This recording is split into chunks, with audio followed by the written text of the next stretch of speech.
Play my artist. How many songs will I hear in 30 minutes? In this video, we're going to talk about discrete probability distributions, probabilities of discrete random variables, and how to find their mean and standard deviation. I love those apps that let me make a station based on my favorite artists. The only problem is I use the free version of the app, so it only plays my favorite artist occasionally, and most of the other times it's playing other artists. Let's assume that I know the probability distribution for the number of songs by my favorite artist that I will hear during 30 minutes of listening. Notice this app is randomly selecting songs to play for me. So the number of songs that I'll hear is a random number. Also, I'm counting a song as being heard even if I only hear part of the song at the end of the 30 minutes. So if X is the number of songs that I hear during 30 minutes, then X is a discrete random number. This table tells me the probability of hearing 0, 1, 2, 3, or 4 songs. Why not 5 or 6 songs? Good question. I suppose there's only so many songs that I can hear during 30 minutes of listening. The probability distribution table can also be represented in a graph. The x-axis is the number of songs by my favorite artist that I get to hear in 30 minutes, and the y-axis is the probability of hearing that many songs. So, for example, here x is 0, and the height of that bar is 0.05. So I can read that as the probability that I hear 0 songs by my favorite artist in 30 minutes is 0.05. Or in other words, there's a 5% chance of that happening. How do I know that this table and this graph are representing probability distributions? There are two main requirements for this to be a probability distribution. First, notice that all the probabilities are between 0 and 1. Second, notice that the sum of all the probabilities equals 1. So if I were to add up 0.05 plus 0.3 plus 0.4 plus 0.15 plus 0.1, I get 1. Also, I want to quickly note here that I'm using this notation PR big X equals little x. Your teacher might use that notation, or they might use f of x or p of x. They're all pointing out the same thing, so they would have that written here. They're all pointing out the same thing. They all mean the probability of x. Okay, so let's use this probability distribution to find the probability of hearing at least one song by my favorite artist during 30 minutes of listening. Look at the table where x is 1 or more, and then add those probabilities. So the probability that I hear at least one song, which is 1 or more songs, is 0.3 plus 0.4 plus 0.15 plus 0.1, which equals 0.95. Whew, that's a lot of adding. Surely there's an easier way. Yes, we could have used the complement. Remember, the complement is all the events not in your list. So here, the complement of at least 1 is none, or 0 songs. When you use the complement, the probability is 1 minus the probability of the complement.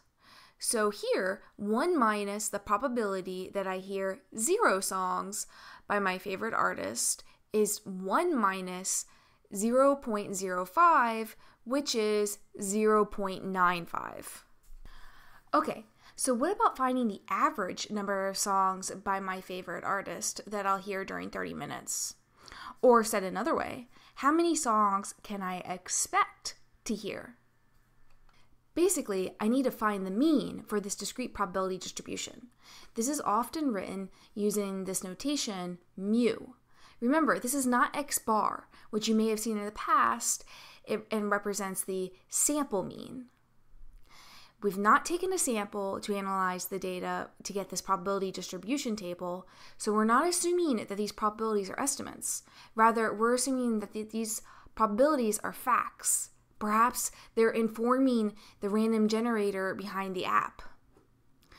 So since they're facts and not estimates, we are calculating the population parameter mu, not the sample statistic x bar. Real quick, I also want to point out that this question may be phrased as find the expected value for this discrete probability distribution, E of x. This is the same thing. Mean and expected value are exactly the same thing. Okay, so either way, how do we find it? Here's a formula that we can use. But what does this mean? Let me break it down and explain. It actually isn't as scary as it may appear at first glance. This formula says that we need to take the sum of the products of x and the probability of x. This fancy guy here, he's called capital sigma, and it just means to take the sum.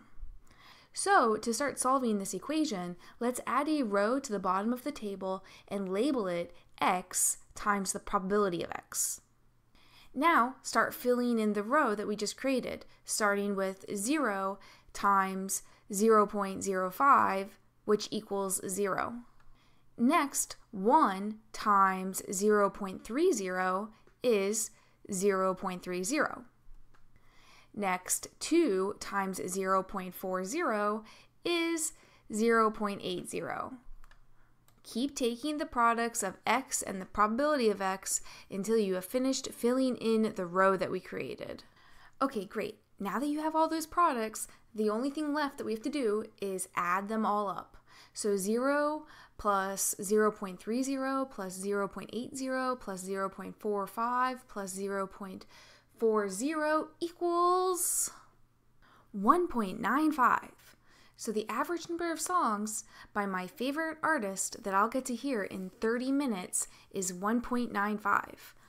Or I could say that I expect to hear 1.95 songs by my favorite artist during 30 minutes. Notice students often try to round this to the nearest whole number, which I totally understand their thinking because this is a discrete random variable.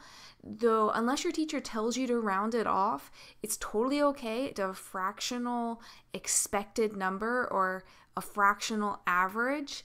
It just means that sometimes you'll hear 2 songs, sometimes you'll hear 1, and they'll average out to 1.95 songs. Totally okay to leave it as a fraction. Okay, so the last topic we're going to talk about in this video is how to find the standard deviation for the number of songs by my favorite artist that I'll hear in 30 minutes. And once again, we have a fancy formula to help us calculate this. Okay, so the first step in solving this equation is to find x minus mu, right? In our case, mu is 1.95. So let's add a row to the bottom of our table that's x minus 1.95. Then start filling in that bottom row. So 0 minus 1.95 is negative 1.95. Next, 1 minus 1.95 is negative 0.95. Continue taking x minus 1.95 until you've filled in that bottom row that we just created. Next, add another row to the bottom of your table and square each difference we just calculated.